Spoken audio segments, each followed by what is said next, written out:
আসসালামু আলাইকুম ভিউয়ার্স, আমি মোহাম্মদ সালমান রহমান। আমি আজকে নবম এবং দশম উভয় শ্রেণীর শিক্ষার্থীদের জন্য পদার্থবিজ্ঞানের খুবই গুরুত্বপূর্ণ এবং ছোট একটি অধ্যায় অর্থাৎ দ্বিতীয় অধ্যায়ের গতি নিয়ে আলোচনা করতে যাচ্ছি। আমি এখানে এই অধ্যায়ের প্রতিটি টপিকসই খুব ভালোভাবে শিক্ষার্থীদের নিকট তুলে ধরার চেষ্টা করেছি। আশা করছি সবাই ইনশাআল্লাহ এই অধ্যায়টি খুব ভালোভাবেই আয়ত্তে আনতে পারবেন। তো চলুন কথা না বাড়িয়ে মূল ভিডিওতে চলে যাওয়া যাক। আজকে আলোচ্য বিষয়টি হচ্ছে দ্বিতীয় অধ্যায় অর্থাৎ গতি। তো এখানে প্রথম টপিকটি হচ্ছে স্থিতি ও গতি। এখন কোশ্চেন আসতেই পারে যে স্থিতি ও গতি দুইটি কী জিনিস। তো চলুন একটি উদাহরণের মাধ্যমে আমরা এটি ক্লিয়ার করি। ধরি একটি রাস্তার মধ্যে দুজন মানুষ, এ একজন মানুষ, বি একজন মানুষ, দুজনেই নিজ নিজ অবস্থানে দাঁড়িয়ে আছে। হঠাৎ এ মানুষটি চলতে শুরু করলো, আর আমরা জানি চলমান কোনো বস্তুকে বলা হবে কি গতিশীল বস্তু। আর যেহেতু বি মানুষটি নিজ জায়গার মধ্যে দাঁড়িয়ে আছে অর্থাৎ স্থির, সেহেতু আমরা সংজ্ঞা হতে বলতে পারি যে কোনো নিজ অবস্থানে দাঁড়িয়ে থাকা বস্তুকে বলা হবে কি স্থিতিশীল বস্তু। তাই বি এর সাপেক্ষে এ হচ্ছে কি গতিশীল, কারণ বি স্থির আর এ গতিশীল। আবার এর সাপেক্ষে বি হচ্ছে কি স্থিতিশীল, কারণ এ মানুষটি চলছে আর বি মানুষটি দাঁড়িয়ে আছে। তাই সহজে আমরা বুঝতে পারলাম যে এ হচ্ছে গতিশীল আর বি হচ্ছে স্থিতিশীল। এখন এখান থেকে আমরা স্থিতি ও গতি সম্পর্কে ধারণা লাভ করতে পারি। কি হবে? তো চলুন জেনে নেওয়া যাক। অর্থাৎ কোনো চলমান বস্তুর যেই অবস্থাটি প্রাপ্ত হলো, অর্থাৎ যে গতিশীল অবস্থা প্রাপ্ত হলো তাকে বলা হবে কি গতি। আর স্থিরভাবে দাঁড়িয়ে থাকা বস্তু যে অবস্থাটি প্রাপ্ত হলো অর্থাৎ এই স্থির অবস্থার জন্য একে বলা হবে কি স্থিতি। তো এর মাধ্যমে আমরা এই টপিকটি ক্লিয়ার করতে পারলাম যে স্থিতি ও গতি দুটি কি জিনিস। তো চলুন এখন আমরা জেনে নেই আমাদের চারপাশে যে অনেক প্রকার গতি রয়েছে সেগুলো কি কি হতে পারে। দেখে নেই। একটি হচ্ছে সরলরৈখিক গতি অর্থাৎ লিনিয়ার মোশন। সরলরৈখিক গতির একটি উৎকৃষ্ট উদাহরণ দেওয়া যাক। যেমন একজন মানুষ সোজা সরল পথে হাঁটছে, অর্থাৎ আঁকাবাঁকা কোনো পথ অবলম্বন না করে সোজা সরল পথে চলছে। তো এর জন্য এই মানুষটির গতিকে বলা হবে কি সরলরৈখিক গতি অর্থাৎ লিনিয়ার মোশন। নেক্সট যে গতিটি রয়েছে সেটি হচ্ছে ঘূর্ণন গতি অর্থাৎ সার্কুলার মোশন। ঘূর্ণন গতির যদি একটি উৎকৃষ্ট উদাহরণের কথা বলা হয়, আমার মতে ঘড়ির কাঁটার গতির চেয়ে উৎকৃষ্ট উদাহরণ আর কিছু হতেই পারে না। তো দেখে নেওয়া যাক যে কী হবে। সেটি হলো একটি নির্দিষ্ট বিন্দু, এই বিন্দু হতে সমুদ্রবর্তী কোনো স্থানে থেকে অর্থাৎ এই কাঁটাটি একটি দূরত্ব বজায় রেখে নির্দিষ্ট সময় পরপর যে অতিক্রম করছে, এই গতিকেই বলা হবে কি ঘূর্ণন গতি অর্থাৎ সার্কুলার মোশন। নেক্সট যে গতিটি হচ্ছে সেটি হচ্ছে কি চলন গতি অর্থাৎ ট্রান্সলেশনাল মোশন। এখন একটা উদাহরণ থেকে আমরা জেনে নিই যে একটি গাড়ি চলমান অবস্থায় রয়েছে, অর্থাৎ একটি নির্দিষ্ট বেগে চলমান অবস্থায় রয়েছে। এখন বেগটি নির্দিষ্ট হোক বা যেভাবেই হোক চলমান অবস্থায় রয়েছে। এখন এই চলমান অবস্থায় গাড়িটির প্রতিটি বস্তুকণাগুলো যদি এই সময়ের মধ্যে একই দিকে চলমান থাকে, অর্থাৎ একই দিকে সবসময় চলতে থাকবে, তখন তাকে বলা হবে কি চলন গতি অর্থাৎ ট্রান্সলেশনাল মোশন। তৃতীয় গতিটি হচ্ছে পর্যাবৃত্ত গতি অর্থাৎ পেরিওডিক মোশন। তো একে আলাদাভাবে সংজ্ঞায়িত করার কোনো প্রয়োজন নেই, কারণ আমরা এখানে দেখতে পাচ্ছি যে ঘূর্ণন গতি হচ্ছে একটি বিশেষ পর্যাবৃত্ত গতি। তো আমরা এ থেকে বলতে পারি পর্যাবৃত্ত গতি আর ঘূর্ণন গতি দুইটি সেম। তো আরেকটি হচ্ছে সরল স্পন্দন গতি অর্থাৎ সিম্পল হারমোনিক মোশন। তো এর একটি উদাহরণের মাধ্যমে আমরা একে সংজ্ঞায়িত করতে পারি।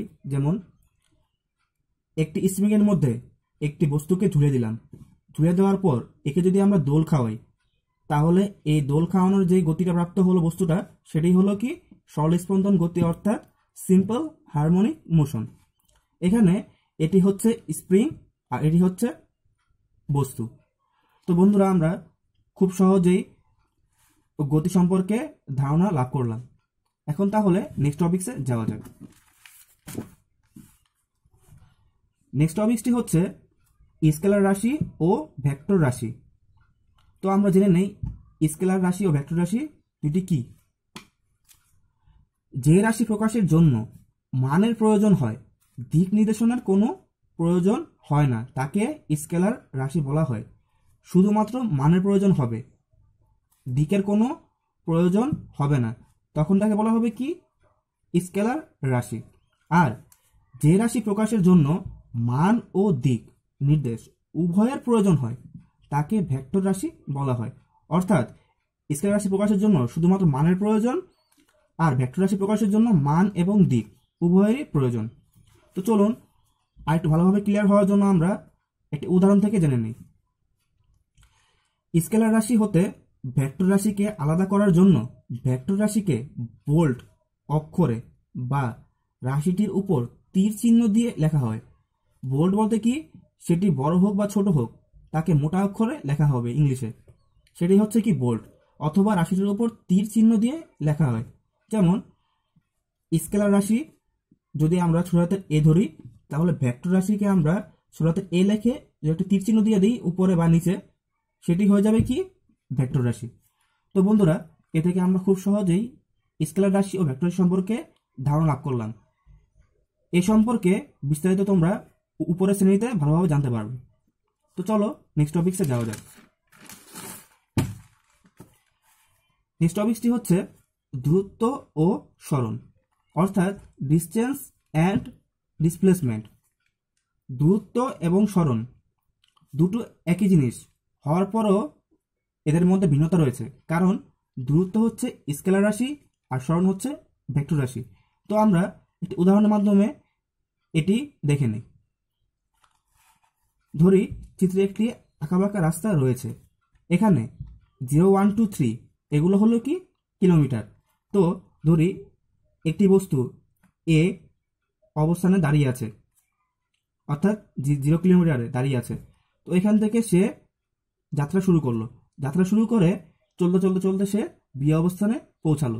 তো এ থেকে বি অবস্থানের মধ্যকার দূরত্ব কত হবে? 4 কিলোমিটার। অর্থাৎ এ এবং বি এর মধ্যকার দূরত্ব কত হবে? 4 কিলোমিটার। আর দূরত্ব যেহেতু স্কেলার রাশি, তো সেহেতু এর শুধু মানই থাকবে, দিক নির্দেশনার কোনো প্রয়োজন হবে না।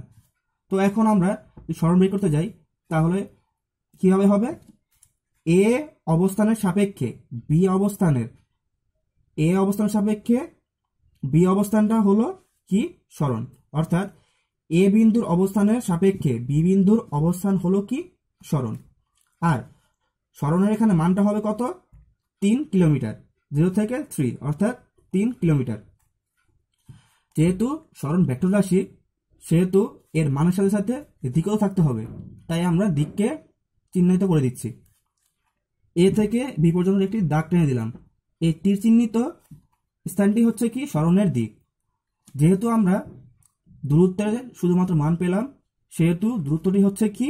স্কেলার রাশি। আর সরণের যেহেতু মান এবং দিক দুটি পেলাম, সেহেতু সরণ হচ্ছে কি? ভেক্টর রাশি। তো বন্ধুরা, এর মাধ্যমে আমরা খুব সহজ জেনে গেলাম যে দূরত্ব ও সরণ উভয়ই এক হলেও এদের মধ্যে পার্থক্য কি হচ্ছে? একটি হচ্ছে স্কেলার রাশি এবং অপরটি হচ্ছে ভেক্টর রাশি। নেক্সট যে টপিকটি আছে সেটি হচ্ছে দ্রুতি ও বেগ। তো জেনে নেই দ্রুতি এবং বেগ দুটি কি জিনিস। দ্রুতি হচ্ছে সময়ের সাথে দূরত্বের পরিবর্তনের হার। সময়ের সাথে দূরত্বের যে পরিবর্তনের হারটা আছে সেটিকে বলা হবে কি? দ্রুতি। তো উদাহরণের মাধ্যমে আমরা এটি ক্লিয়ার করতে পারি। ধরে নেই তুমি 20 সেকেন্ডে 100 মিটার দূরত্ব অতিক্রম করলে, তাহলে তোমার দ্রুতি কি হবে? দ্রুতিকে ভি দ্বারা প্রকাশ করা হয়। তাহলে ভি ইজ ইকুয়াল টু 100। 100টা কি? দূরত্ব। দূরত্বকে ডি দ্বারা প্রকাশ করা হয়, তাহলে দূরত্বটা 100 ভাগ 20। অর্থাৎ জিনিসটা রাশিটা এভাবে ছিল যে v is equal to d by t. তো এখানে আমরা ডি এর মান বসালাম কত? 100। টি এর মান অর্থাৎ সময় বসালাম কত? 20। তো 100 থেকে 20 ভাগ করলে কত থাকে? 5। আর দ্রুতির একক হচ্ছে মিটার পার সেকেন্ড। তাহলে কত পেলাম আমরা 5 মিটার পার সেকেন্ড। এখন আমরা বেগের সাথে পরিচিত হই। বেগ হচ্ছে সময়ের সাথে সরণের পরিবর্তনের হার। সময়ের সাথে সরণের পরিবর্তনের হার। এটা ছিল কি সময়ের সাথে দূরত্বের, আর বেগ হচ্ছে সময়ের সাথে সরণের পরিবর্তনের হার। তো একটা উদাহরণের মাধ্যমে আমরা এটি আরেকটু ক্লিয়ার হই। 20 সেকেন্ডে যদি কোনো একটি বস্তুর কোনো নির্দিষ্ট দিকে অবস্থানের পরিবর্তন যদি 50 মিটার হয়, তাহলে বেগ কত হবে? বেগ b = কত 50, এই যে 50 মিটার পরিবর্তন, 50/20 কত সমান 2.5 মিটার পার সেকেন্ড। তো বন্ধুরা আমরা এখানে দেখতে পেলাম যে দ্রুতি এবং বেগ একই জিনিসই, কিন্তু এদের মধ্যে পার্থক্য কি হলো? দূরত্ব যেহেতু আমরা জেনেছি স্কেলার, তাই দ্রুতিও হবে স্কেলার। আর সরণ যেহেতু জেনেছিলাম আমরা ভেক্টর রাশি, তো বেগও হবে ভেক্টর রাশি। অর্থাৎ দুটির শুধু মান থাকবে আর বেগের মান এবং দিক উভয় থাকবে। তো বন্ধুরা আমরা খুব সহজে দ্রুতি ও বেগ সম্পর্কেও ধারণা লাভ করলাম। এখন চলো নেক্সট টপিক্সে যাওয়া যাক। নেক্সট টপিকটি হচ্ছে ত্বরণ এবং মন্দন, অর্থাৎ অ্যাক্সিলারেশন অ্যান্ড ডিক্সিলারেশন। সময়ের সাথে কোনো গতিশীল বস্তুর বেগ বৃদ্ধির হারকে ত্বরণ বলে। অর্থাৎ সময়ের সাথে কোনো একটি গতিশীল বস্তুর বেগটা যে বৃদ্ধি পাবে তার হারটাকে বলা হবে কি? ত্বরণ। ত্বরণকে আমরা এ দ্বারা প্রকাশ করি। তাহলে ত্বরণ a = v - u/t। তাই এখন কোশ্চেন আসতে পারে ভি কি, ইউ কি, টি কি? তো জেনে নেই আমরা এটা কি। ভি হচ্ছে শেষ বেগ, ইউ হচ্ছে আদি বেগ, আর টি হচ্ছে কি? সময়। আর ত্বরণের এককটা হচ্ছে কি? Metre per second square. তো এবার আমরা মন্দনটা কি জেনে নিই। মন্দনটা হচ্ছে সময়ের সাথে কোনো গতিশীল বস্তুর বেগ হ্রাসের হারকে মন্দন বলে। এখানে ত্বরণটা কি ছিল? বেগ বৃদ্ধির হার, আর মন্দনটা কি হবে? বেগ হ্রাসের হার। তাহলে বেগ হ্রাসের হারকে বলে মন্দন। মন্দনকেও আমরা এ দ্বারা প্রকাশ করতে পারি। তাহলে a = -v + u/t metre per second square. ত্বরণও যা মন্দনও তা, কিন্তু পার্থক্যটা কি হলো? এখানে বেগ বৃদ্ধির হার আর এটা হচ্ছে বেগ হ্রাসের হার। তাই বেগটা যেহেতু হ্রাস পাবে সেহেতু -b, আর যা আছে বাকি সব একই থাকবে। তো বন্ধুরা এর মাধ্যমে আমরা খুব সহজেই ত্বরণ এবং মন্দন সম্পর্কেও ধারণা লাভ করলাম। এখন তাহলে নেক্সট টপিক্সে যাওয়া যাক।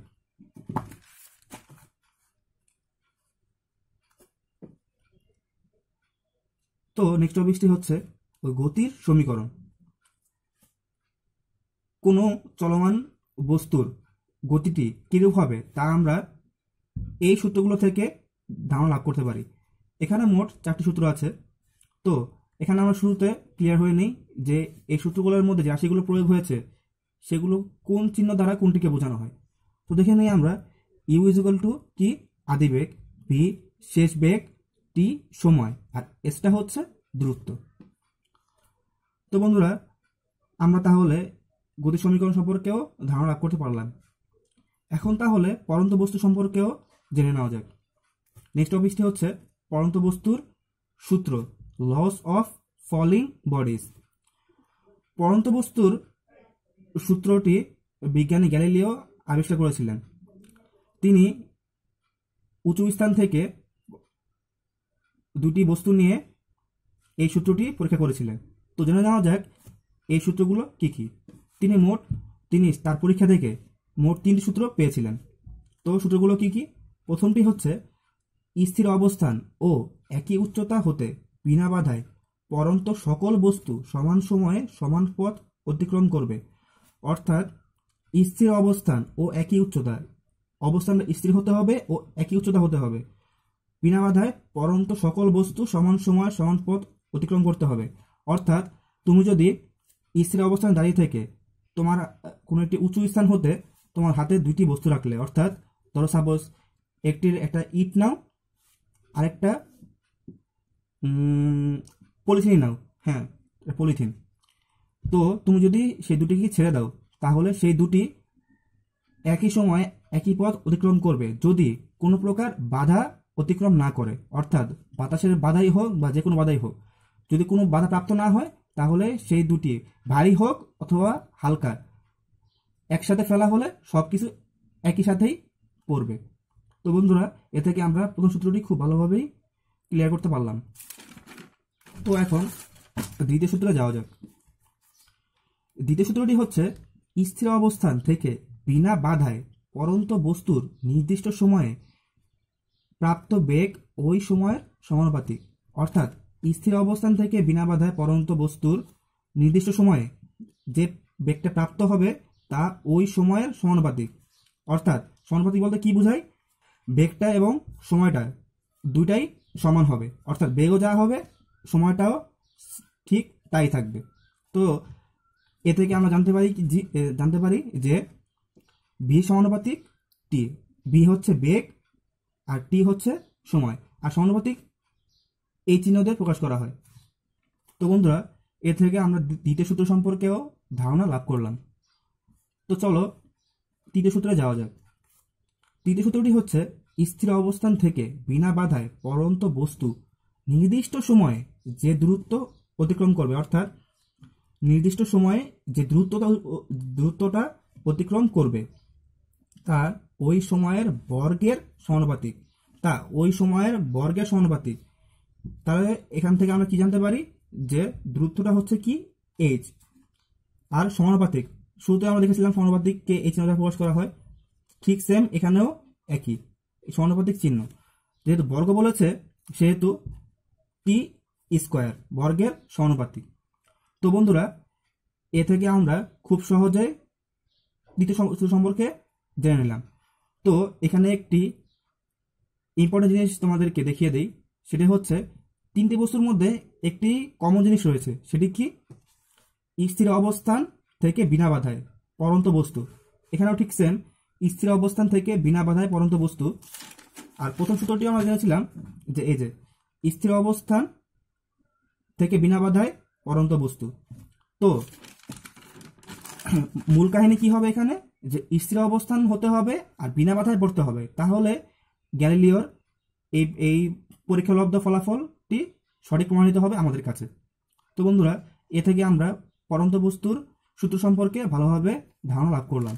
নেক্সট টপিকটি হচ্ছে পড়ন্ত বস্তুর ক্ষেত্রে গতির সমীকরণ। গতির সমীকরণ সম্পর্কে আমরা আগে ধারণা লাভ করেছিলাম, কিন্তু এখন পড়ন্ত বস্তুর ক্ষেত্রে এই গতি সমীকরণগুলো আমরা প্রয়োগ করে থাকবো। কারণ পড়ন্ত বস্তু বলতে আমরা কি বুঝি? যে উপর থেকে কোনো একটি বস্তুকে ফেলে দেওয়ার পর সেটিও তো এক প্রকারের গতি লাভ করবে। তো সেক্ষেত্রেও এই গতি সমীকরণগুলো প্রযোজ্য হবে। তো জেনে নেই এখানে কি কি পরিবর্তন আসতে পারে। সূত্রগুলো আগে যা ছিল ঠিক এখানেও সেম প্রয়োগ হয়েছে, খালি এখানে পার্থক্যটা কি? এখানে জি ব্যবহৃত হয়েছে আগের রাশিটির জায়গায়। তো জিটি কি? জি হচ্ছে অভিকর্ষ ত্বরণ, আর এদিকে কি ব্যবহৃত হয়েছে? এইচ। তাহলে এইচটি কি? উচ্চতা।